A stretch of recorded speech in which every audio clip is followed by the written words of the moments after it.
Welcome into a bonus episode of the PFF College Football Show. Max Chadwick alongside Dalton Wassman here. So Dalton, tonight begins Conference Championship weekend. But before we get into all those games, we wanted to do our post-November mock draft. We're a little bit late on this one. We had a lot of other things to get to, obviously, with college football winding down. So we're doing our post-November mock draft on December 6th now. But kind of good update to see where teams are picking right now, what they need in the NFL draft. We kind of have a good idea of where teams will be at the top of the draft, and also who will be the top players selected in the NFL draft as well. Yeah, no, and I think it's a great time to do it with the end of the college regular season, and so many of these guys' seasons over. Right now we can get it, we can start wrapping up the evaluations on them with their college careers over, and obviously we'll get a deeper dive as the spring, as we move towards spring and through the winter. But I think it's a really good time to do it with most of the teams in college football done for the year. Absolutely. So let's pull up the beautiful PFF mock draft simulator. Of course, you can find it all at pff.com. And with a PFF Plus subscription,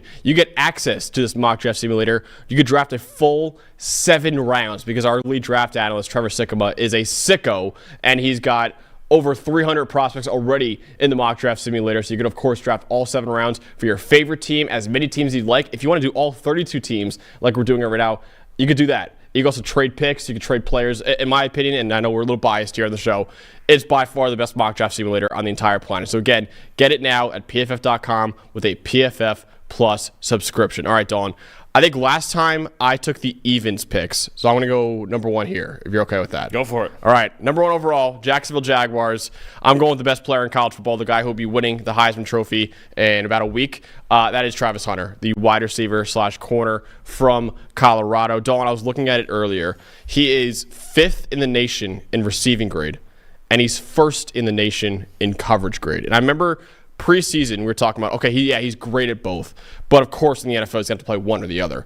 I'm at the point now where I'm looking at him like, dude, he might be able to play both. Now, I don't know if he will play like full-time both at the NFL level, but I think Trevor Sikkema said it before, like, you can play him full-time at corner and play him not even packaged as a receiver. You can play like a lot at receiver, but it's not like a full-time wide receiver role. But, I mean, listen, Jacksonville needs a corner, and they also could use some help at wide receiver as a kind of an ancillary piece to Brian Thomas Jr. So Travis Hunter's the best player in the draft. Jacksonville does not need a quarterback with Trevor Lawrence under contract, obviously. So they take easily the best player in the draft, in my opinion. Yeah, I agree. I mean, there's an argument that he's both wide receiver 1 and CB1 in this draft, which is just ridiculous. But he's one of the most talented football players we've seen in a while, just considering all the things he can do both ways. And I think he could get a legitimate chance to play both ways in the NFL. So I think it's the right pick at number 1 right now, especially considering Jacksonville's needs. Obviously, offensive line is up there, but you can't pass up a talent like this. All right, second, we got Las Vegas sitting second right now, and I think, it's obvious that they need a quarterback, and it feels like the tea leaves kind of make it obvious which one they would take at this point.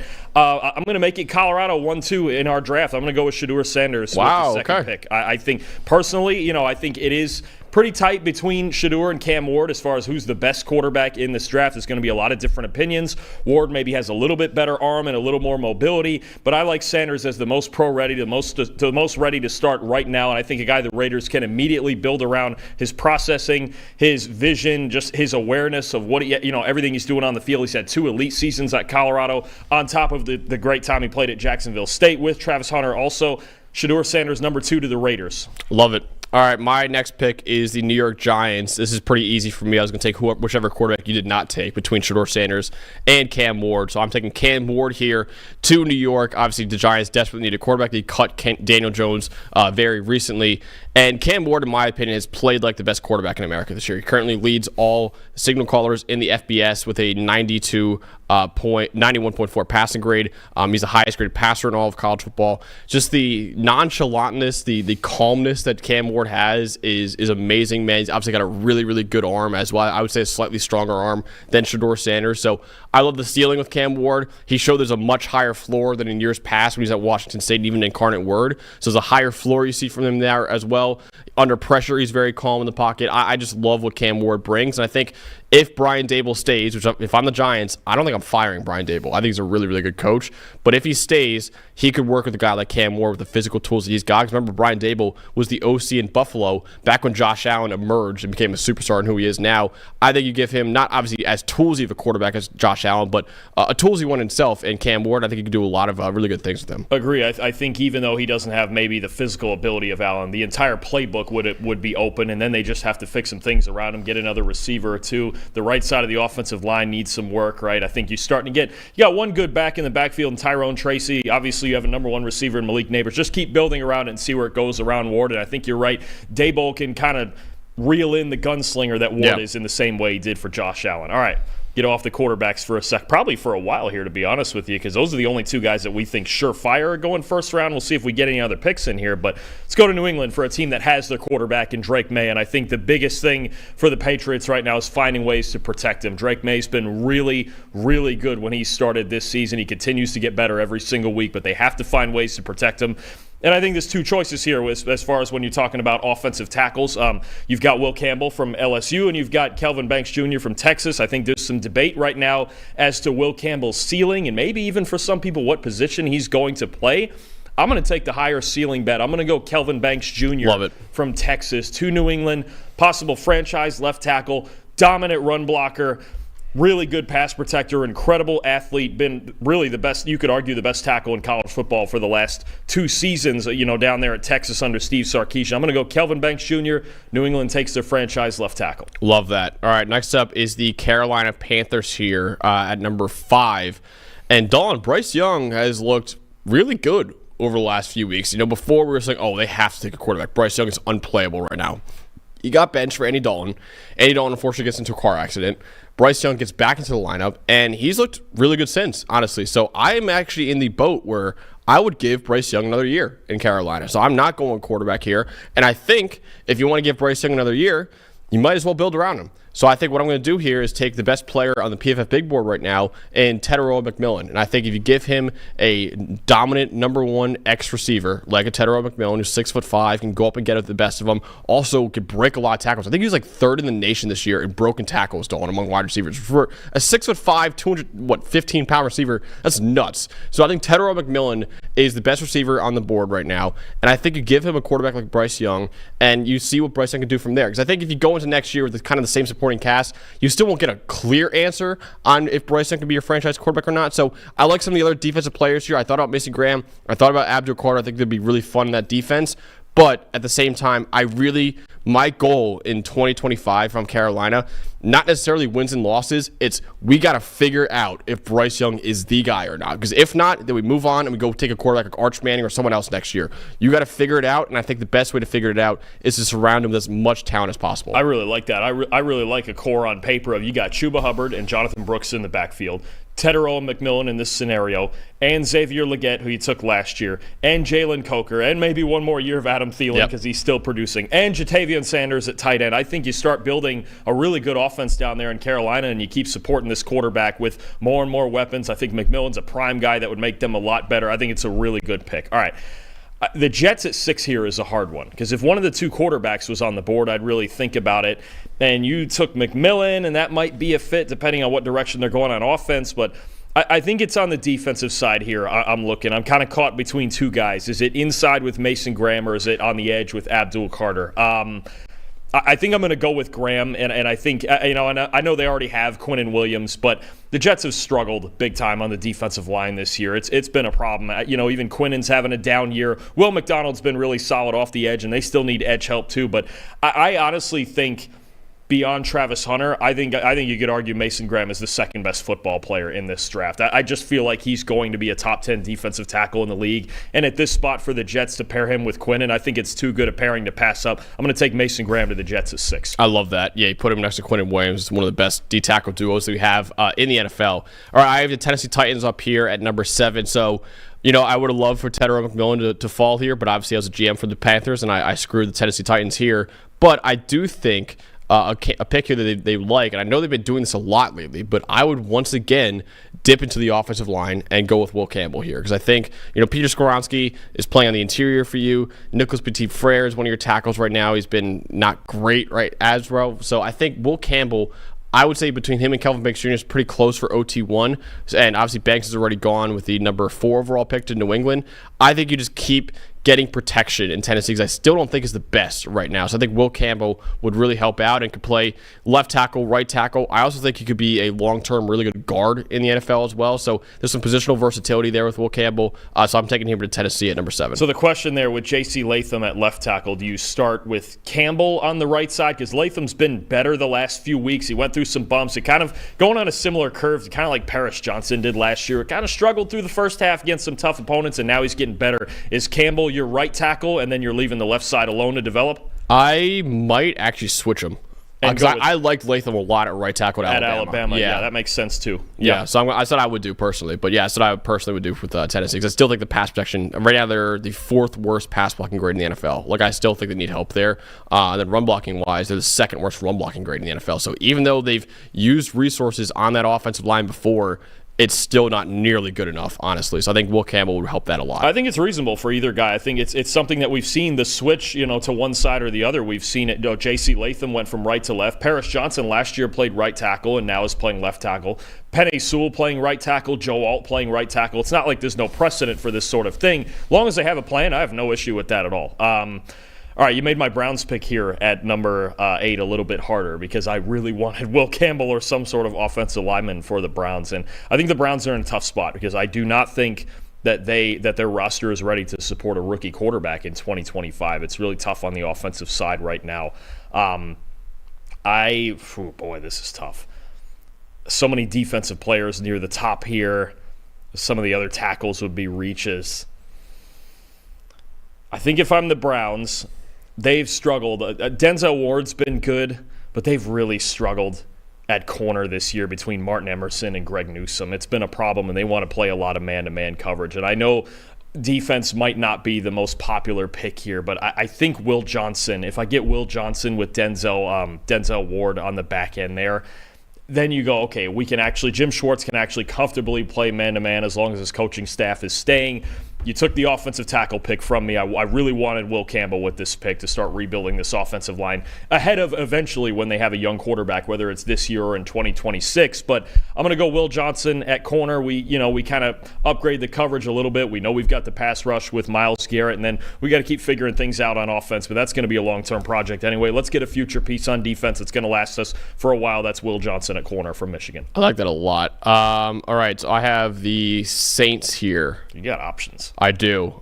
There's a couple I'm really looking at because I think Luther Burden would help out a lot in that receiving core in terms of as a yak guy, but also the one I think I'm going to end up going with is Abdul Carter, the edge rusher from Penn State, because New Orleans, their pass rush is right now the 8th worst pass rushing grade in all of the NFL. I almost said college football. In all of the NFL, they have the worst run defense grade in the NFL. Now, Abdul Carter is not a terrific run defender. He's still kind of figuring that out right now. But as a pass rusher, he's been really, really good for Penn State. And obviously, he's a former linebacker, played that way his first 2 years at Penn State. They converted him to edge defender this year, and he's looked like the best edge in college football. I would say he has played like the best edge in college football in just his first year playing full-time edge. So very, very high ceiling there. He is a freak athlete, and the way he's playing in just his first year at the position makes you very excited about what's to come for Abdul Carter. So I think Abdul Carter is deserving of being a top 10 pick in the NFL draft, and I think I would take him to the Saints here at number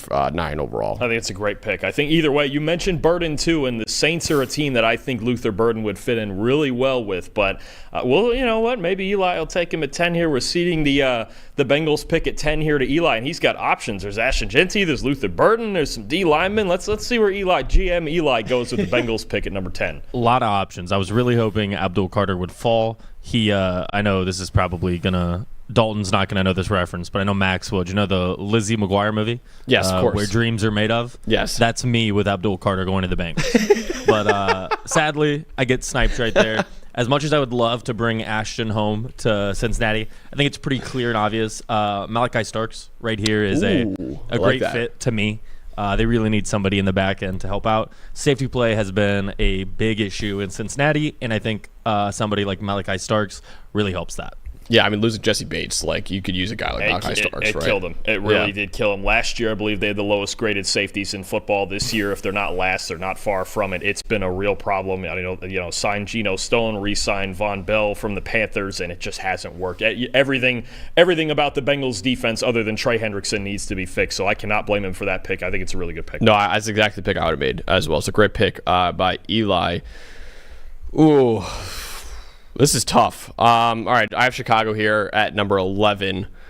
Obviously, O-line, as you can see by the team needs right there, is a need. They could use anything on the O-line at this point. But no one here that I would be willing to take this high, I imagine. So I'm kind of looking defense right now, and I think I'm leaning Nick Scourton. I think obviously they use help on the interior defensive line, but at edge defender, they got Montez Sweat, but they have DeMarcus Walker, Darrell Taylor, and Austin Booker. Outside of that, those three, in my opinion, sound more like rotational guys more than anything else. You get a guy like Nick Scourton for a team that has not really had a pass rusher like that, and also he could play the run really, really well as well. So, yeah, I think Nick Scourton is going to be my pick right now, and I think he could bring an element to the Bears' defensive line that they're kind of lacking right now. I think he's a very, very powerful edge defender. I think he, alongside Montez Sweat, could be a really good starting pair, and then obviously got guys like Austin Booker who could develop, hopefully, Darrell Taylor, and then DeMarcus Walker as your rotational guys. I kind of like that edge rotation a lot for Chicago. I'm going to take Nick Scourton here at 11 for the Bears. I think part of the mystery with the Bears now is who is going to be coaching them next year and what their defense is going to look like. But I think Scourton is a movable piece. I think he's a guy, no matter what front you're in, he's going to be a really good run defender. Still even developing some as a pass rusher, but he's got a super high ceiling. I think he's got some of the same skills at times as Jared Verse. He just needs to be unlocked a little bit more consistently. So I think it's a good pick. Anytime you're making a trench pick, especially for a team like the Bears that needs it, I think it's a good pick. Dolphins here at 12 is interesting because there are several needs with the Dolphins. And I know, look, their offense is really explosive when Tua's healthy, but there's some details on this team that I'm not a huge fan of, and that's why they're 5-7 or 5-8, whatever they are right now. I think it's been a struggle in certain spots for the Dolphins. One thing I've been looking at all year, it's kind of been hidden amidst all of the Tua injuries and the up and down on offenses. Their secondary has not been great this season, and it's a really expensive secondary.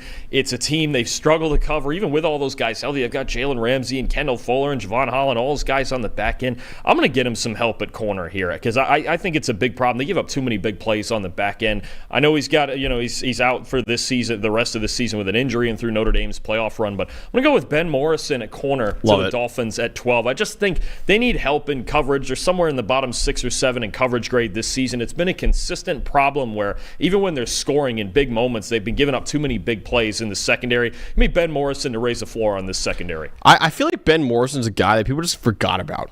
Like, when you talk about the top prospects in this year's draft, like Ben Morrison, obviously the injury hurts him. The hip injury is really bad, obviously, for a corner who flip your hips that much. But I do think Ben Morrison's still a lockdown corner. We were talking about him like in the same vein as a Will Johnson, right? In the same vein as a Travis Hunter. And I feel like now after the injury, people are just kind of forgetting about him in this quarterback class. So I'm with you, dude. I really think Ben Morrison is absolutely still a top 20 player in this draft, if not top 15. I'll see what I have on my big board when I eventually make it. But yeah, I love this pick for Ben Morrison to Miami here. All right, easiest pick in the draft, Ashton Jeanty to the Cowboys. I think this is going to happen on draft day. I don't necessarily hate it either. I usually don't love taking a running back in the top 15, but with Ashton Jeanty, the way he's playing this year, he already has the highest rushing grade in PFF history. He already has the most yards after contact by like 300 in PFF history. Also has the most broken tackles in a season in PFF history. And if you look at the grades on the left-hand side there with the yearly grades, it's not new. He was the highest graded player, highest graded true freshman in the nation in his 2022. Last year, the highest graded running back in the nation. This year, the highest graded running back in the nation. This guy has played elite football 3 years in a row now. All 3 years he was in college. Ashton Jeanty, any other year would win the Heisman Trophy. Sorry, Eli, but with Travis Hunter obviously having a great year. But Ashton Jeanty deserving of being a first-round pick, even though here at PFF, we never really say running backs are deserving of being first-round picks. Ashton Jeanty is the rare case. He is that freaking good, and Dallas would love him. And also, just for the fit in Dallas, they're so dependent on stars. Like, they need Dak to be great. They need CD to be great. They need Micah to be great. I think for that offense that's kind of one-dimensional right now, you add in Ashton Jeanty, you add another star in that mix. Now you can say, all right, at least we have other things we can rely on. They got to build out the depth of this team, absolutely. But you get another star on that offense, so it's not just a Dak Prescott and CeeDee Lamb show. Yeah, no, you're right. They have no balance whatsoever. Even when Dak Prescott was healthy, they were incapable. Now, they weren't only bad at it, they were incapable of running the football. And the couple of weeks where we've seen them run the football at least decent, they've looked pretty good. So I think you get Jeanty in there and you just wildly raise the ceiling on that, because we know how good Jeanty is. And he can catch the ball, too, and we saw that in 2023. Not as much this year, just because he hasn't been getting the target volume this year, but it's the fit that makes the most sense. And I think there's a few others that they would kill to have Ashton Jeanty, but the Cowboys are going to have the first shot to take him. All right. San Fran at 14, certainly not where we thought they would be picking. And they're in an interesting spot because they're still one of the highest graded teams in football, but they do have some flaws, especially through their injuries. It's been coming out a lot, and I think we've seen it's a very injured team that could be a lot better when it's healthy, but they still have some needs. And I think, for me, I keep looking at this offensive line. I think they hit a home run this year picking Dominic Puni and putting him in there at right guard. Trent Williams is getting a little older. We got some other guys who are kind of shaky up front. I'm going to take a guy who I think starts out at right tackle and maybe moves to left tackle when Trent Williams retired. Give me Ariante Ursary from Minnesota. I think this might have been the same pick that we made last time we did this when we connected Ursary to the Niners. Great run blocker, experience in the zone game at Minnesota. I think is fully capable of moving over to the right side. He's a tremendous athlete, former track and field guy, right? And I think eventually if they want him to move over and replace Williams at left tackle when he retires, whenever that may be, or maybe Williams would be like Tom Brady at tackle and be good till he's 45, who knows? But either way, I think Ursary is an upgrade for them at right tackle, especially in the run game. A little bit to work on in the footwork in the passing game, and I think it'll get there, and it's an upgrade for their offensive line on the right side. Ursary and Puni on the right side could be a really good young tandem. I like that a lot. Yeah, I think Ursary is a guy that we actually interviewed as well. He was a fantastic interview, really, really funny guy as well, and obviously he's had a really good year. He's had a really good career at Minnesota, so I think that fits a big need for San Francisco. There just needs more help on the offensive line with Trent Williams getting up there in age, obviously. Hopefully, maybe Ursary could become the heir to Trent Williams at left tackle eventually, but we'll see what happens there. But yeah, I think that's a really good pick there. Indianapolis here at 15. So Luther Burden keeps falling down the board, but Indianapolis has invested so much in their young receiving core. I don't know if I would take him here for Indianapolis, but another guy you could take in the receiving core that would really help out is Colston Loveland. Yeah, Eli's got it pulled up already. Colston Loveland, who is, in my opinion, the best tight end in the draft. I know it hasn't been the best year compared to a guy like Tyler Warren or even a Harold Fannin Jr., for example, but that has more to do with the Michigan quarterback situation than anything else. And Colston Loveland, Don, I don't know if you knew this, he is the most targeted player in terms of how many routes he's run in college football. He has the highest target rate in the nation, wide receivers or tight ends. You never see a tight end lead the nation in target rate this year. So it's crazy with Colston Loveland how much he's been relied on in that Michigan offense, because they know, hey, it's more than just a quarterback problem. They don't have much of a receiver right now either. And they knew, hey, we have this first-round caliber tight end. We need to use him as much as possible. And even despite all that, I'm looking at it now, he's still 5th in the nation in receiving grade and 11th in yards, despite playing in that offense that other outside of him is incapable of throwing the football. So, no, I think it's a really good pick. I think Loveland, the more we look at it and the more we look at just the way this draft is shaking out, he really should go in the first round. He's a great piece who can move all over the place. You look at the way even this year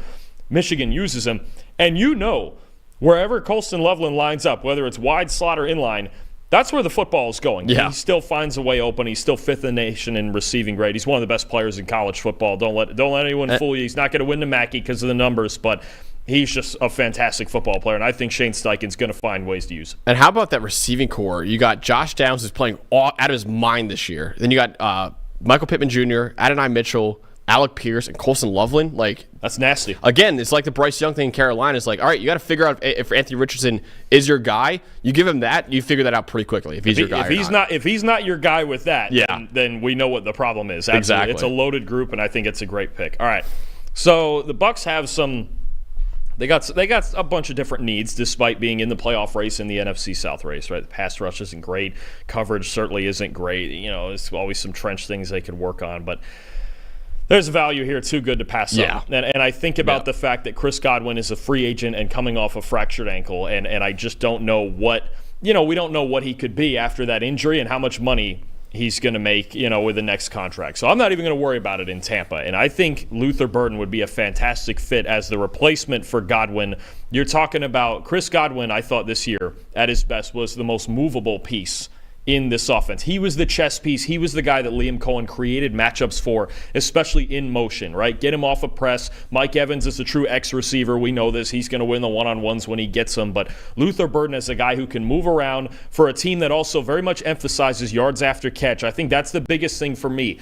Does a team that's drafting Luther Burden, do they emphasize yards after catch and getting the ball in athletes' hands and making plays in space? I think Luther Burden is that guy. I actually think that he would be a perfect replacement for Chris Godwin if he were to leave. And then you're still sitting on Mike Evans, Luther Burden, Jalen McMillan, Trey Palmer, Cade Otton, Bucky Irving, Rashad White. It's a really darn underrated group of weapons, but I think if you're looking for a replacement for Godwin, Luther Burden would be it. I really like that fit. I love that fit as well. Yeah, so Luther Burden going to Tampa Bay there at 16.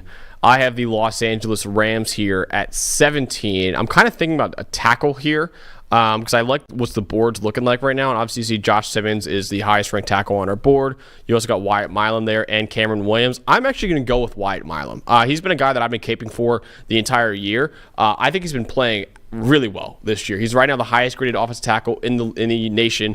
He is obviously right there. The true passing grade is unbelievable. The pass blocking grade is one of the best in the nation. Run blocking grade is one of the best in the nation. He's played really well all year, honestly, Dalton. And I think he is, in my opinion, probably he could be my OT3 when it's all said and done, behind Banks and Campbell. I could have him above a guy like Ariante Ursra even, but I like Wyatt Milum a lot. So I'm going to take him here to the Los Angeles Rams. I think he's went from a guy who was a back end of a day 2 player. Now I think he's a top 20 player in the draft because of how good he's played this year. So I think Wyatt Milum is deserving of going in the top 20 of this draft. Feels like he's got a high floor, doesn't it? He's Yeah. got a ton of experience at West Virginia. I think the only thing Trevor might have mentioned is something about arm length and maybe a potential move to guard, which we hear a lot more nowadays. But I think one way or the other, Wyatt Milum's a really good, fundamentally sound football player. Anywhere on the offensive line, I think Sean McVay will make him fit in. It's a good pick. I like that a lot because when the Rams have had their good pass protection this year, they've been really good. Yeah. And most of the games that they've lost is because they haven't protected Matthew Stafford.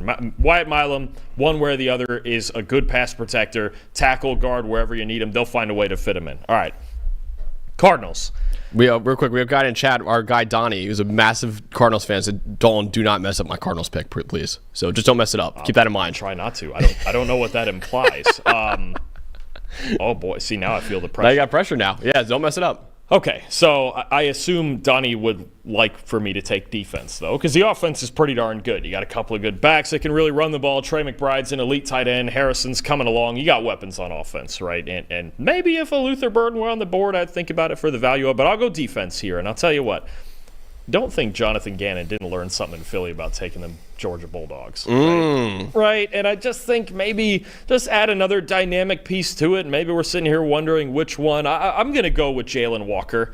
I think, we'll see if the plan is for him to be an edge player or a linebacker or some sort of hybrid, kind of wherever we're at, because he didn't make the full switch like Abdul Carter did to the edge or like Micah Parsons did to the edge, right? Right now he's playing linebacker, but he's blitzing a lot. We will see what the plan is for Jalen Walker at the NFL level. And they've got another guy like this in Zaven Collins who they moved to the edge full-time. And maybe he's an edge player, and maybe, you kick Darius Robinson inside, or Gannon plays around with some five-man fronts or whatever. But I think he's a good, versatile, athletic piece, and certainly they still need to add more juice to their pass rush. Jalen Walker, I think Jonathan Gannon will find a spot for him somewhere on their defense. Good news. Donnie said yes. Let's go, Dalton. All right, cool. That was his pick that he wanted in this mock draft. Again, Gannon. I guess if you take the Georgia Bulldog, he learned something from Howie Roseman, no question. Or maybe I did.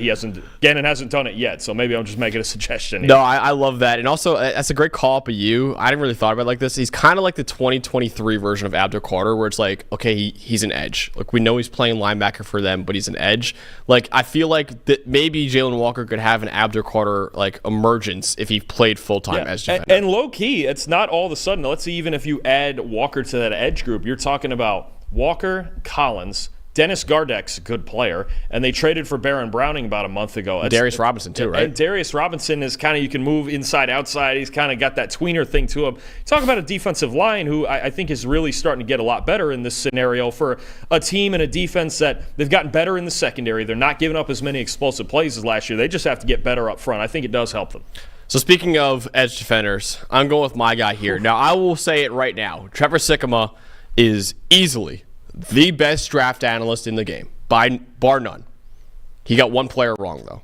and that's James Pierce Jr. James Pierce Jr., in my opinion, is still a top 20 player, at least in the 2025 NFL draft. Trevor has him a little bit lower at 34 overall. It's nothing extreme, obviously, but I still love James Pierce Jr. I still think he's played really, really well this year. He's still a really good pass rusher. Maybe not as dominant as his sophomore year, but he's a freak athlete. And Dalton, when I was watching his tape a couple weeks ago, what I loved, he's playing a hell of a lot better in run defense right now. He's playing a lot stronger. He's playing with more discipline in run defense. That's a big improvement for James Pierce Jr. So maybe the pass rush win rate and everything else is not as high as maybe you'd like it to be, but the run defense is that much better. And I believe he's also one of the leaders in the nation in pressure rate, even though the pass rush win rate is not that high. It's just a lot of unblocked pressures, a lot of cleanup pressures, but he's still been a very dominant player on that Tennessee defensive line.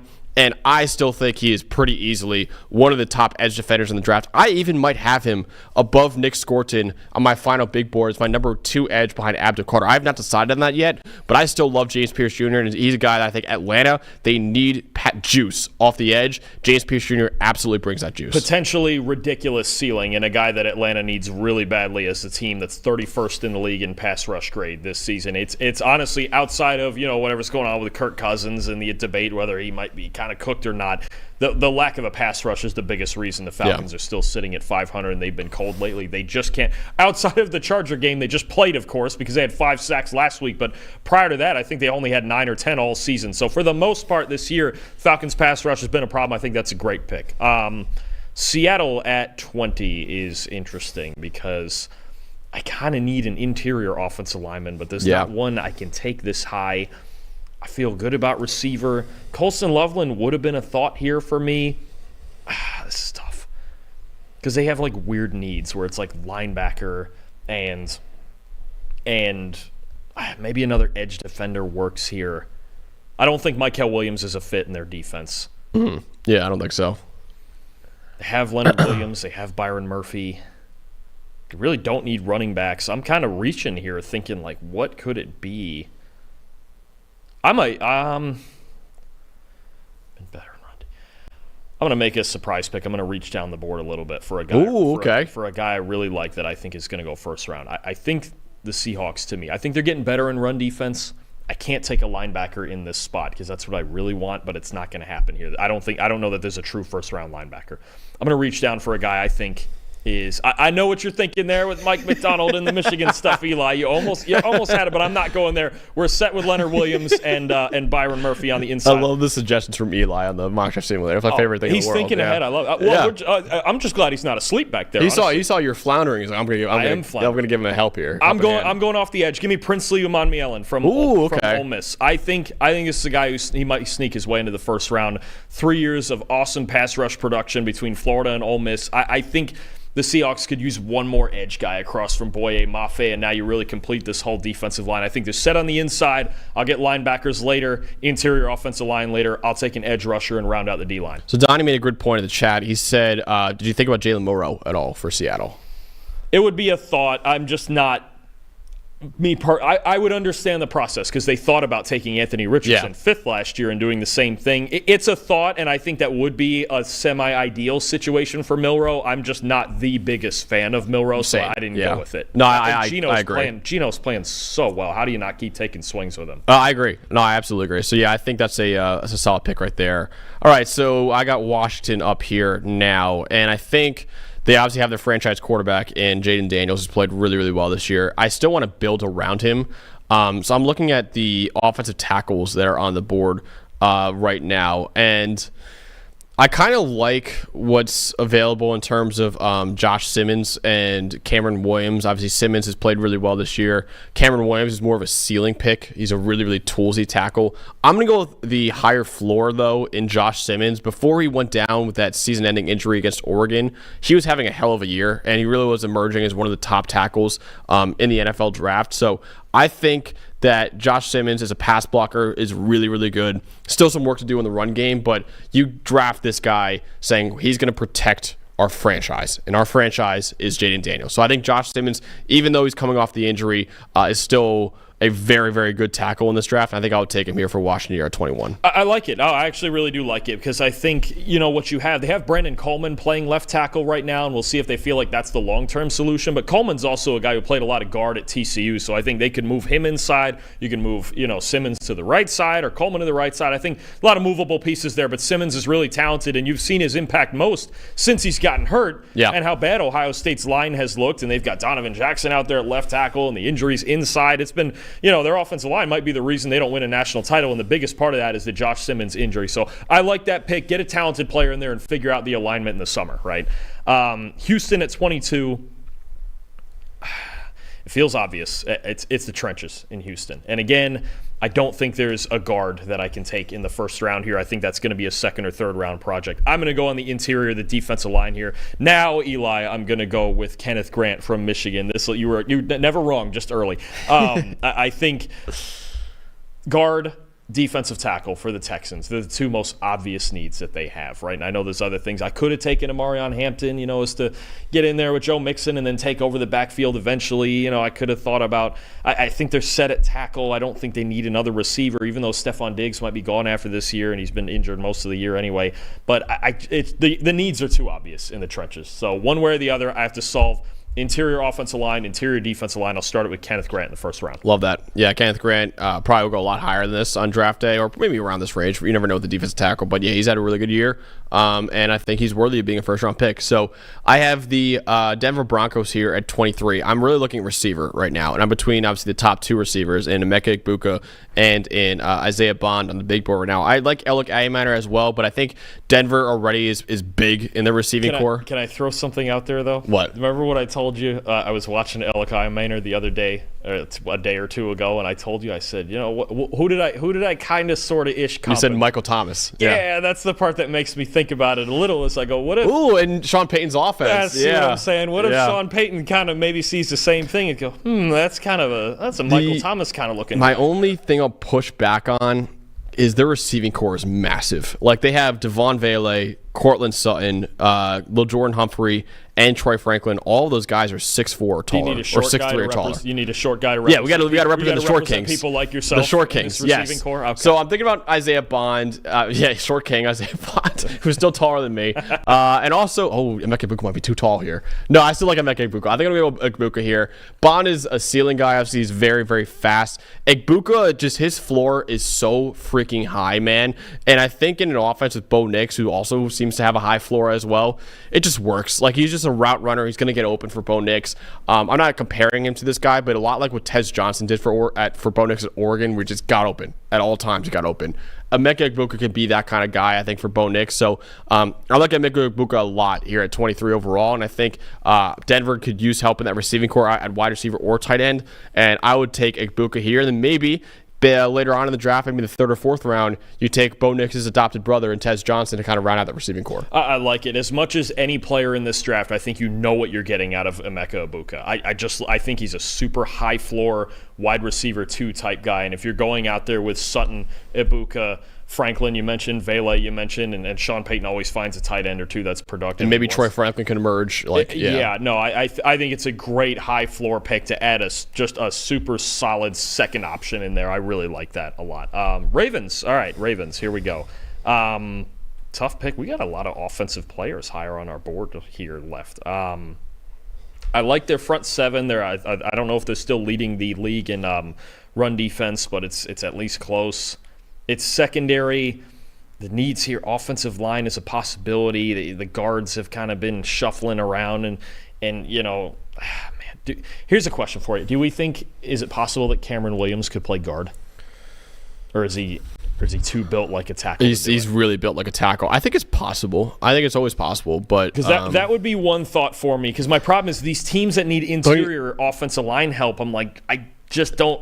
What I'm worried about is he's the whole thing about Cameron Williams and why you're drafting him is he's so athletic, and I wonder if putting him at guard almost neutralizes that a little bit. And then it's like, all right, well, what do you have him out there for? Because I know he's still a boomer bust player in a lot of ways. This is a team where I'm looking at interior O-line and secondary, and there's no interior O-lineman. And in the secondary, there's a Trey Amos, there's a Siobhan Ravel, there's a Jahdae Barron. They went corner with Nate Wiggins last year.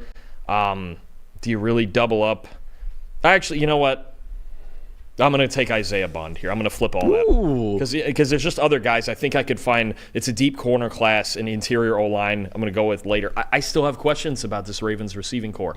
I don't know that they have enough threats, and I'm not a huge fan personally of Isaiah Bond. I think this is a very hit-or-miss pick. I don't know that I would actually, if this was a real draft and I was a GM of the if I was Eric DeCosta, that I would actually do this.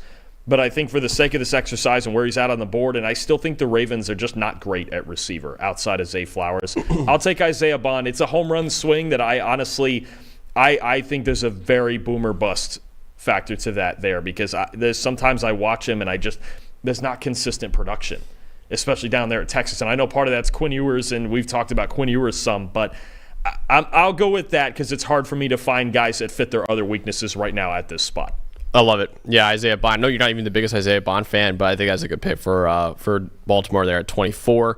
I have a very easy pick here at 25. I think it's a guy that Jim Harbaugh is going to fall in love with. That is Tyler Warren, the tight end from Penn State. Just how versatile he is. And Jim Harbaugh, just loves football players. And I don't think anyone embodies a football player in this draft more than Tyler Warren. Just everything he does for Penn State, whether it be as a receiver, whether it be as a run blocker, whether it be as a runner, whether it be as a quarterback, he does everything for Penn State's offense, and he is just maybe the most football player of all the football players in college football and in the NFL draft. So they could use a tight end. That's one of their biggest needs, as you can see on the big board right now, and Tyler Warren, I just think, would be a guy that Jim Harbaugh falls in love with. I know Harbaugh would probably also love to get his former Michigan tight end in Colston Loveland as well, but he's off the board right now, so I think Tyler Warren is a very, very nice consolation prize for Jim Harbaugh. This is a pick I could very much see happening on draft day. I like that a lot. You know he would like him. Can you imagine Jim Harbaugh at the podium talking about Tyler Warren and all the things he does? Yeah. God's gift to football, he called Mason Graham. He would go on for a half hour about it. You already know. Okay, Green Bay 26, coming off a loss to Detroit, second loss to Detroit this season, and I think they need some help still in their front seven. They've changed to a different defense this year, and I think some of the guys in their defensive line kind of struggling a little bit with that. They used to run a lot of five-man fronts and stand up things on the outside when they had Joe Barry. Now it's more of a 4-2 or a 4-3 front with Jeff Hafley. I'm gonna go to the interior of the defensive line, and I think a guy that would fit in really well, would help the run defense. Solid pass rusher, getting better as we go, but I think especially as an impact run defender, give me Tyleik Williams from Ohio State. Love it. I think to get a little younger on the inside of this D-line, to have an impact run defender in there that frees up the linebackers to make tackles, I think Tyleik Williams can be that guy. He's been one of the best run defenders in college football for 3 years. I'll take him. Good trench pick for the Packers. Love it. All right, I am here with my Pittsburgh Steelers at 27. I'm between two players right now. I'm between Alec Ayematter, the wide receiver from Stanford, and I'm between Jalen Milroe, the quarterback from Alabama. Those are the two, because I think obviously Russell Wilson's been outstanding for Pittsburgh this year, and you still technically have Justin Fields either, but neither of them are the long-term answer. Obviously, Russell Wilson is 36 years old. He's not a long-term play for Pittsburgh at quarterback. Justin Fields is 26, or about to be 26, but he hasn't shown that he could be a franchise quarterback either.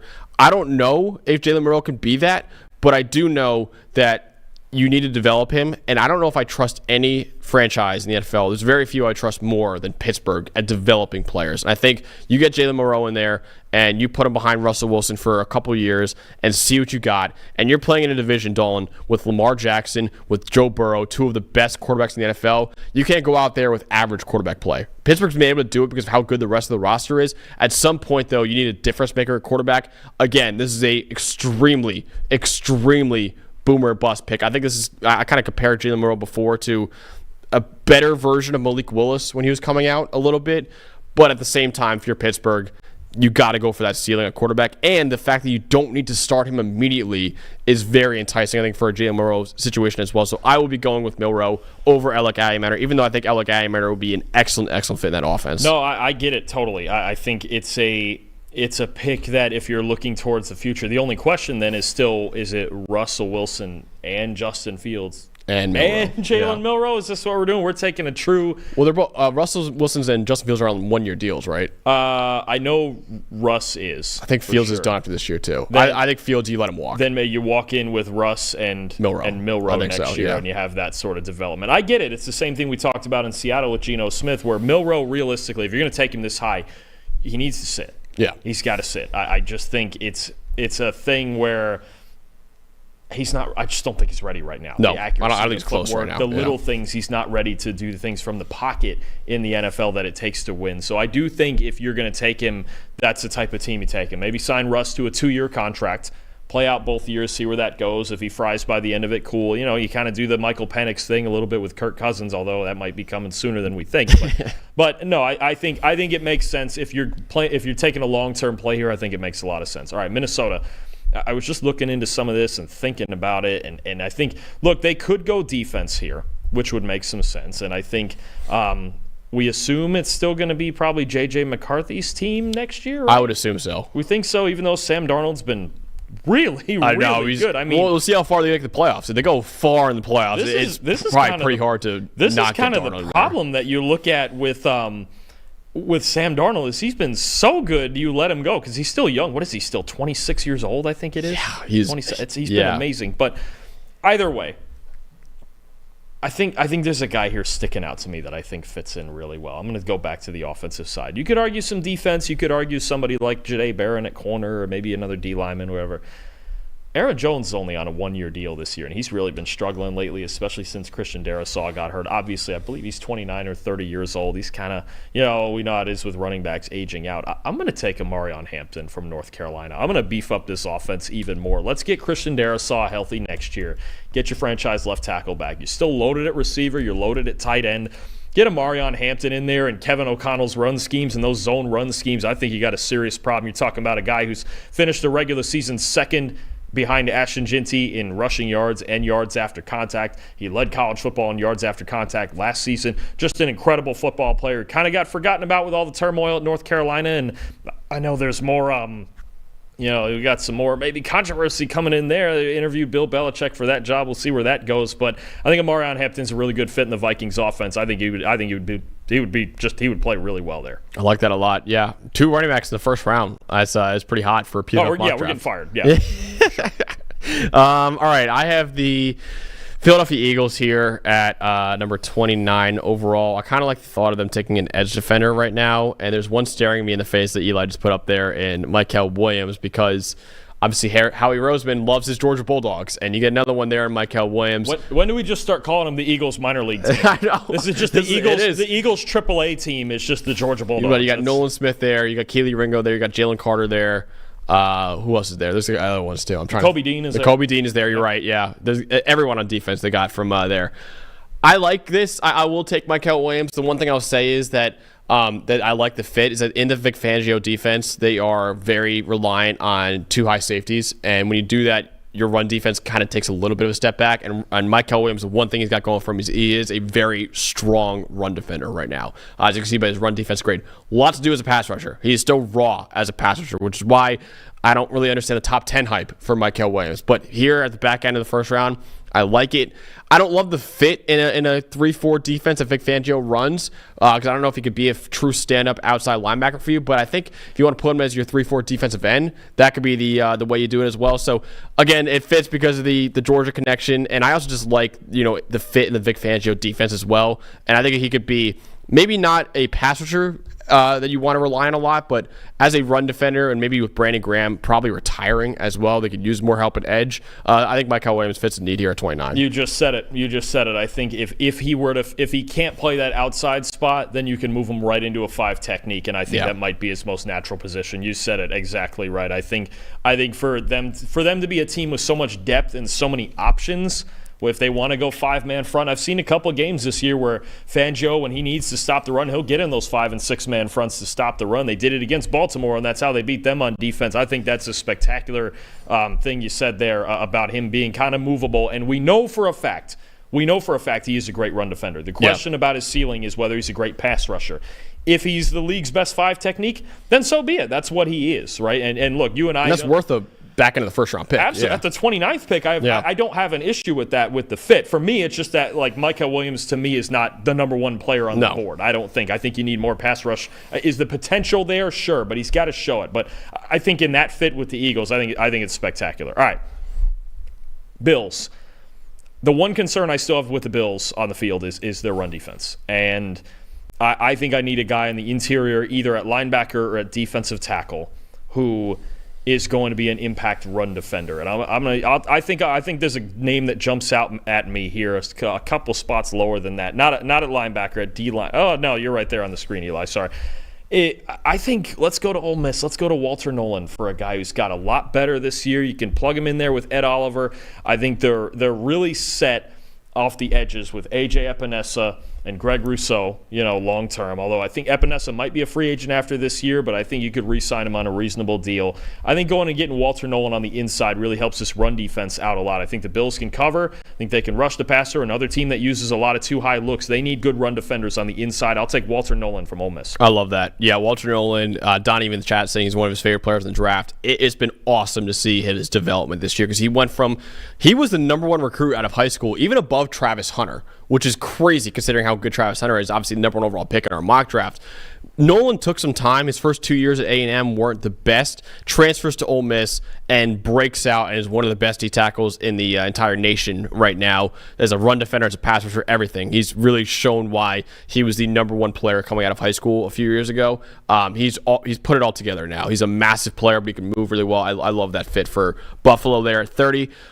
Here at 31 for the Chiefs, I'm going to go with Cameron Williams, the offensive tackle from Texas. Now, the one thing I will say that why I don't love this pick is that Cameron Williams is a very high-ceiling, low-floor player. You just took a high-ceiling, low-floor tackle last year, and Kingsley Suamataia, who hasn't really worked out all that well. Now, of course, he's very young into his career. It's only his rookie year.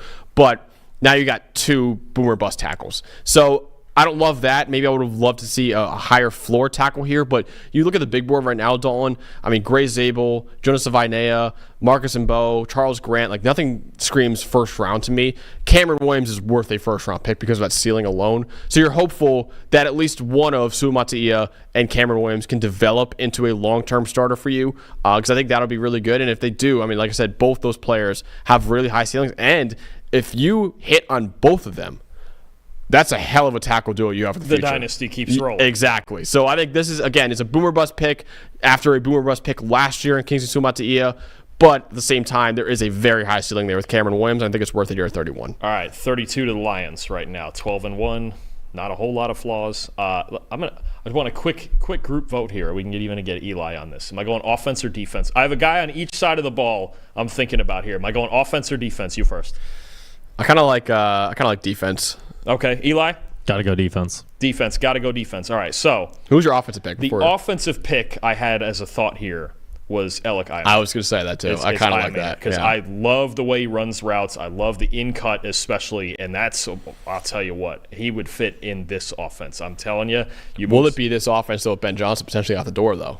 That's the question. It better be something close to it. I'll tell you right now. It better be. Okay, defense. And there's a guy that I just think is a Detroit Lion, and he plays defensive end, and I think he fits right in. And for as much as you guys, whatever, want to get on him for what happened after last week's game, and for as much as he probably hates the state of Michigan. Yeah, true. I am going to go with Jack Sawyer, especially playing. It might be a little awkward playing on the other side of Aiden Hutchinson. Oh, yeah. But I think Jack Sawyer is a Detroit Lion kind of football player. He's a spectacular run defender, solid pass rusher who really gets after it. The first moves could use a tiny bit of work, but I'll tell you what, I think he's especially an early down player very early in his career.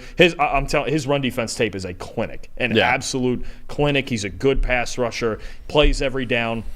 We saw him drop in after he didn't get the pass rush going one play against Michigan, dropped off, got an interception that almost turned the game around. I just think Jack Sawyer is a Detroit Lion. I think it makes a ton of sense. And again, he'd have to bite the bullet and go play in Michigan and with Aiden Hutchinson. But you know what? He's really, really good, and I think he would fit in there. I love that so much. I know the trash talk between him and Aiden Hutchinson for every Michigan-Ohio State game in the locker room would be legendary. Well, it would be a pregame speech every time. It would just piss him off all the time. He would just go. He would go in. He would walk in every Sunday. They're so similar. Like, I could also see Aiden Hutchinson if Michigan or Ohio State planted a flag on Michigan's field. I could see Aiden Hutchinson going and taking the flag and ripping it down. Oh yeah, well.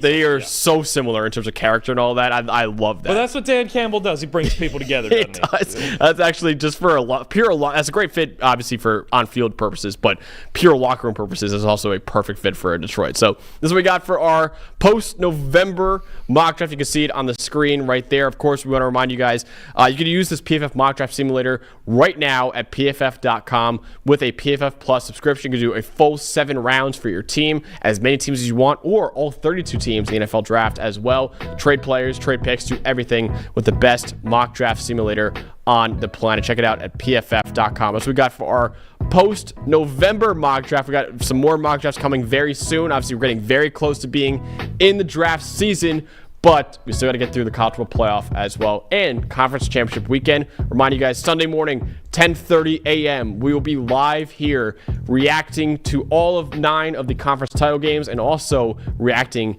to the college football playoff bracket that will be revealed at noon Eastern time. So we'll see you guys Sunday morning, 10:30 a.m. for our conference championship review show and our playoff bracket reveal show as well.